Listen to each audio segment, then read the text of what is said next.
En la siguiente etapa se habla más de la enseñanza analítica. Ahí fue el boom de la enseñanza analítica. Uno de los precursores de esta forma de enseñar fue Dennis Van der Meer en Estados Unidos. También la Escuela de Maestría en España tuvo una influencia grande en esta forma de enseñar. Es decir, todavía se seguía con la premisa de que la técnica era lo importante. La técnica era más importante que otra cosa, pero se enseñaba por fases. Los golpes se enseñaban o bien de manera progresiva, punto de impacto lo primero, después el avance y la terminación, después el movimiento global, o sea, era por parte, o secuencial, que se dividía el golpe en más partes todavía.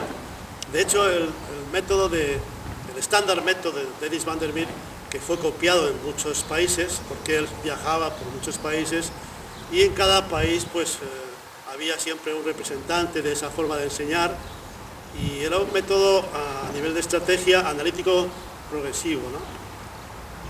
Analítico secuencial, perdón. Sin embargo, en la Escuela de Maestría, que Manolo Santana, él viajó también por muchos países para conocer cómo se estaba enseñando entonces, es un encargo que le hicieron cuando creó la Escuela de Maestría en España, en los años finales de los 70.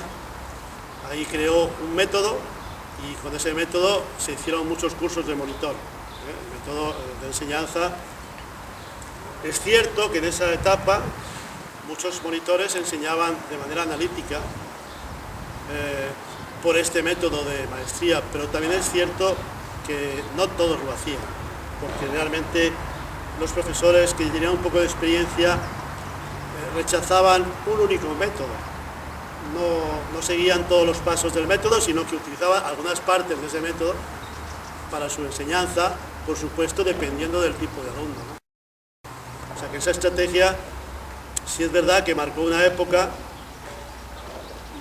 De hecho, ahí empezó ya, por ejemplo, la organización de clase ya era diferente, porque ya había escuelas colectivas, ya había grupos, se formaban filas, había cestas para hacer ejercicios.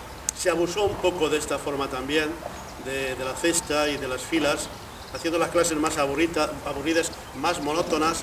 Y esta etapa, la verdad que duró bastante, incluso todavía se ven restos de esa influencia. Seguía siendo también muy importante la técnica, tanto es así que la táctica se enseñaba después de aprender la técnica. En esta etapa, la táctica se enseñaba después de aprender la técnica.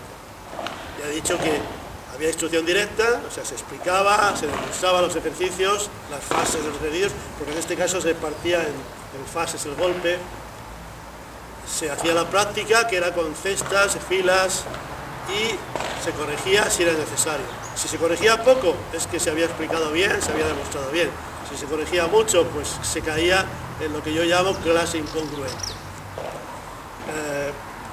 Eran monitores los que recibían este método para enseñar.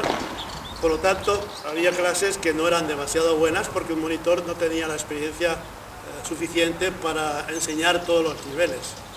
Y quiero decir que el curso de entrenador, que es el siguiente, el de nivel 2, sí que ayuda a una completa formación del técnico, ¿no? El monitor es todavía parcial y a veces pues escapan muchos detalles. Bueno, para resumir, la forma de enseñar, instrucción directa. La forma de hacer el gesto, la estrategia, era analítica, progresiva o secuencial. Y la forma de organizar la clase era mando directo, o sea, filas, a veces asignación de tareas, pero generalmente eran bastantes filas las que se utilizaban. O sea que esas 4 variables, y por supuesto el aprendizaje era sin error, o sea, no se permitía que los alumnos fallaran mucho, sino que se insistía en la técnica. Como he dicho yo ya antes, la técnica seguía siendo lo importante, como la etapa antigua marcaba mucho la labor del profesor. En realidad era determinante.